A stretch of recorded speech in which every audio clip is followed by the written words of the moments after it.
মার্কিন প্রেসিডেন্ট নির্বাচনের আগে যৌন হয়রানির মামলার বিচার কাজ আবারও বিপাকে ফেলে দিয়েছে ডোনাল্ড ট্রাম্পকে।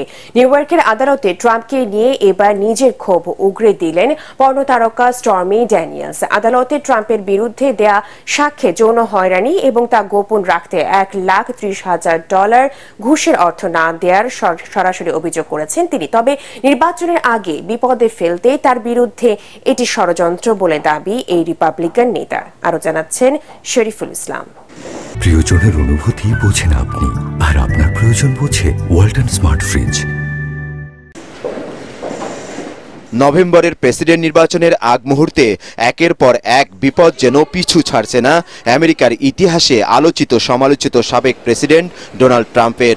বিভিন্ন অভিযোগের মধ্যে যৌন হয়রানির মামলাটি বেশি ভোগাচ্ছে তাকে। সবশেষ মঙ্গলবার নিউ ইয়র্কের আদালতে ট্রাম্পের বিরুদ্ধে 2 ঘণ্টা সাক্ষ্য দিয়েছেন পর্ন তারকা স্টর্মি ড্যানিয়েলস।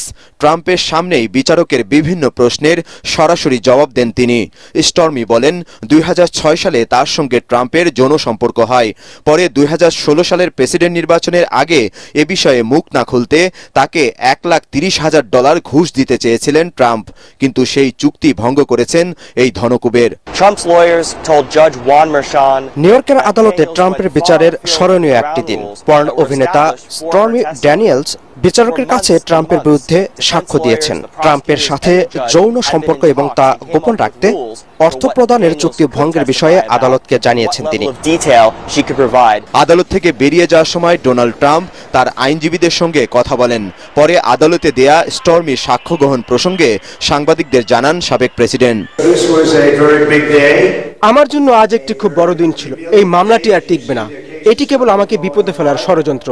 এখন আমার বিভিন্ন রাজ্যে নির্বাচনের প্রচারণে থাকার কথা, কিন্তু এই মামলার বিচার কাজের জন্য আমি এখন আদালতে আটকে গেছি, যা সবাই জানে এটি একটি প্রতারণা। আমেরিকার আগামী প্রেসিডেন্ট নির্বাচনে বর্তমান প্রেসিডেন্ট জো বাইডেনের সম্ভাব্য প্রতিদ্বন্দ্বী ডোনাল্ড ট্রাম্প। রিপাবলিকান দল থেকে তার মনোনয়ন পাওয়া অনেকটাই নিশ্চিত, কিন্তু সম্প্রতি যৌন হয়রানির মামলায় 10মবারের মতো জরিমানা এবং বিচারকের হুমকি ভাবিয়ে তুলেছে মার্কিন এই ধনকুবেরকে। শরীফুল ইসলাম, এটিএন বাংলা।